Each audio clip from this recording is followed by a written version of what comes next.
Chapter 3. Where does your energy go? 99% of the sun power or energy stored up in a ton of coal is lost on its way to the electric light bulb. Thus, we get only a hundredth part of the possible light contained in a ton of coal. The other 99 parts are dissipated in heat and used up in friction in the engine or the electric apparatus and never become light. To discover some way to prevent this fearful waste of energy is one of the great problems confronting scientists today. Just as fearful a waste of energy goes on in man's use of his own powers. Instead of 100% of his energy appearing in results that are worthwhile, often not more than 1% of it gets into his real work, the rest being thrown away, dissipated in scores of ways. A young man starts out in life with a large amount of force and vitality stored up in his brain, nerves, and muscles.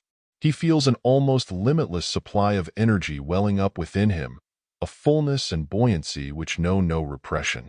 He believes he will do wonders with this energy, and that he will transmute practically all of it into light, achievement. In the pride of his youth and strength, he seems to think that there is practically no end to his power to throw off energy, and so he often flings it out on every side with reckless prodigality. He burns it up here in a cigarette or a pipe, there in whiskey or wine. Here he drains it off in heavy suppers and late hours, there in vicious living, idleness, shiftlessness, and botched work, until he finally comes to himself with a shock and asks, "Where is the electric light I meant to produce with all my energy? Is this flickering candle flame all that I can generate?" He is appalled to find that, with all his superabundant vitality, he has scarcely produced light enough to illumine his own way, and has nothing left for the world. He who had boasted of his strength and felt confident of shedding a light that would dazzle the world stumbles along himself in semi-darkness. The energy which should have been transmuted into achievement has been lost on the way. It is not the vitality we utilize that dwarfs achievement and whittles away and shortens life. It is what we foolishly throw away. Millions of people have made miserable failures in life by letting this precious energy, which might have made them successful, slip away from them in foolish living and silly dissipation. It is considered a terrible thing for a youth to spend $1,000 of his father's money in a single night's dissipation. But what about the strain upon his vitality, the life forces which he throws away, or the wasted energy which might have been put into physical and mental achievement? What is the loss of money compared with the demoralization wrought by such a debauch? What are $1,000 in comparison with even a small fraction of precious life power? Money lost may be regained, but vitality lost in dissipation not only cannot be regained, but it is also 1,000 times worse than lost, because it has demoralized all that is left, deteriorated the character, and undermined the very foundation of all that is best in life. But it is not always what is classed as wicked dissipation that robs us of energy. There is a wanton waste of vitality in various forms going on all about us, which might be converted into something that would count in life. Some time ago, there was a 6-day bicycle race in Madison Square Garden, New York City, in which the contestants drained off more vitality than would have accomplished years of ordinary work. It was really pitiable to watch the exhausted victims, who were determined not to give up though they should die in the struggle. The drawn lines about the mouth and eyes, and the haggard expression of those men in the last hours of their desperate ride, haunted everybody who saw them. Many of those naturally strong, rugged fellows had to be lifted from their wheels, while some of them fell prone upon the floor in their utter physical exhaustion and mental stupor. Others completely lost consciousness, owing to brain poisoning caused by the accumulation of worn-out muscle and nerve tissue in the blood. Thus, do we turn even our most healthful, recreative exercises and sports into fatal energy wasters, degrading them into exhibitions of mere brutality, in which men lose manhood and strength instead of gaining them. A foreigner traveling in this country says, "Americans waste as much energy as most other nations utilize." It is true that there is a woeful lack of serenity, of poise, and of balance among us. We are always on the move, always twitching somewhere.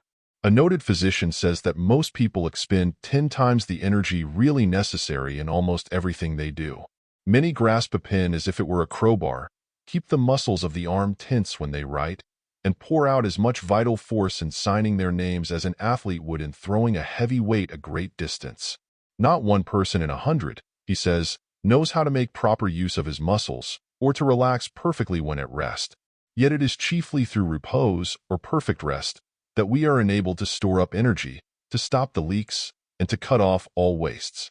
A normal person who has stopped all these energy leaks is not nervous or restless. He has control of his muscles and is ever master of himself, self-centered and poised. He gives you the impression of a mighty reserve power because he has not wasted his energy. He can sit or stand still, looking you squarely in the eye without flinching because there is power back of the eye. He is always balanced, never flies off his center, and does not need artificial stimulants or bracers. It is no wonder that so many of our nervous and overactive businessmen begin so early to die at the top, that they feel exhausted in the morning, that they are faggied and tired out most of the time, and that they resort to stimulants or smoking to keep up the intense, unnatural strain, and to give them artificial energy as a substitute for the real energy which is constantly leaking away in a score of ways. The tired brains and faggied nerves of the spendthrifts of energy are responsible for a large proportion of the abnormal thinking, the wretched mistakes in business, the fatal blunders which cost human lives on land and sea, the suicides, the insanity, and the crime of the world.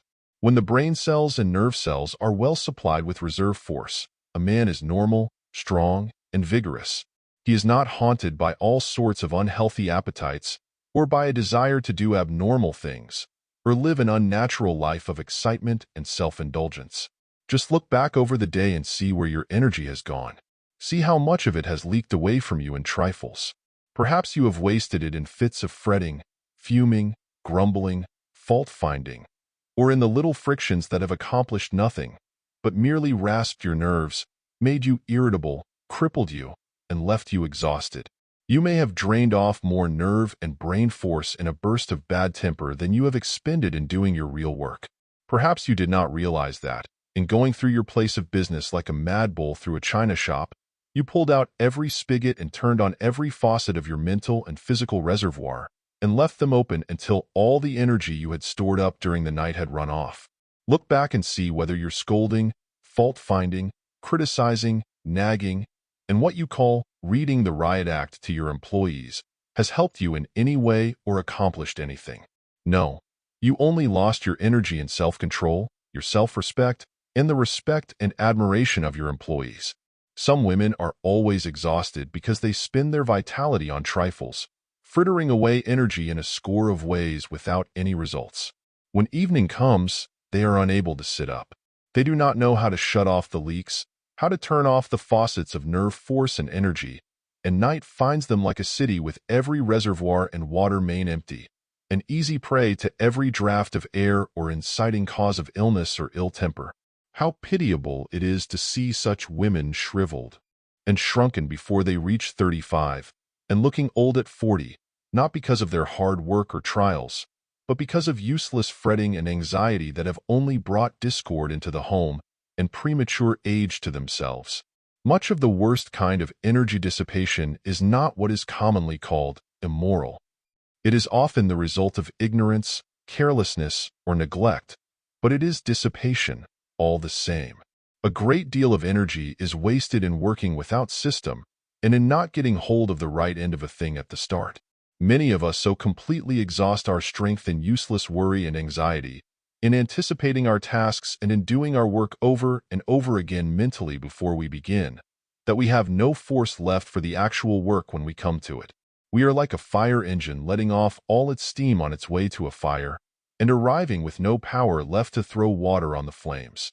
Some of us waste our energies and make our lives ineffective by trying to do too many things. Ability to do one thing superbly almost precludes the possibility of doing other things in a way to attract attention. If we focus powerfully upon one thing, energy is withdrawn from everything else. The mind is like a searchlight. Everything is in semi-darkness except the object upon which the light is thrown at the moment. It cannot illumine a very large area at one time.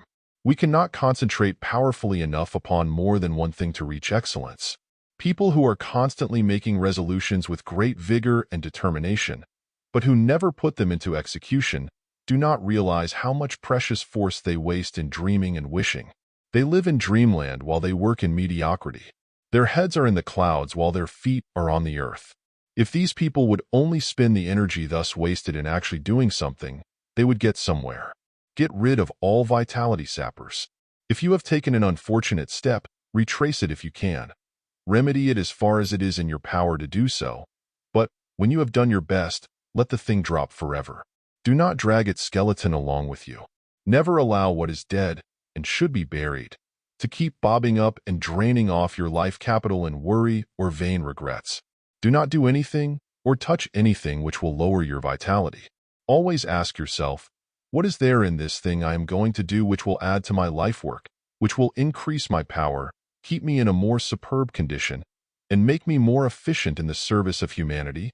If you would make your mark in the world and do your part in advancing civilization, you must cut off everything which is an energy waster or success killer. Everywhere we see young men and young women with great possibilities, crippled in their life work because they have not vitality and energy enough to push their way and overcome the obstacles in the path to their goal. It is pitiable to see many of them at work, yawning and stretching all day, sleepy, dopey, and unenthusiastic, with nothing fresh or spontaneous about them. They have let their energy escape in 100 foolish ways and have none left to put into their work. An author's book does not take hold of the reader because the writer has no vigor to put into it. It is commonplace and wishy-washy. It does not arouse interest because the author was not aroused when he wrote it. A low state of vitality accounts for the lifeless work in every line of his endeavor. Many a clergyman does not get hold of people and cannot fill his church because he has no reserve of energy. He lacks stamina and physical vitality. He is a weakling mentally because he is a weakling physically. Many a teacher cannot arouse the enthusiasm of his pupils because he has no enthusiasm himself. His brain and nerves are faggied. His energy reservoir is exhausted. There is no spontaneity in his work. It is enforced drudgery. Many artists, mechanics, and laborers, workers in all ranks, bring but 1% of their energy to their work. The rest is gone in the smoke, heat, and friction of life. What are you doing with your energy? Are you using it to produce light, or are you losing it in useless ways? Be honest with yourself and find out where it is going. You may be very honest in your dealings with others, but very dishonest in your dealings with yourself. You may be ignorantly or carelessly squandering your life power. The best tonic in the world is the exhilaration which comes from the consciousness of personal power, of being masterful in what we undertake, of being able to grapple vigorously with the great life problems and to seize with the grip of a master precious opportunities when they come, to feel equal to any emergency, however great, and to be larger than any demand upon us. Whoever possesses this tonic will be sure to transmute into achievement not 1% merely, but 100% of his energy.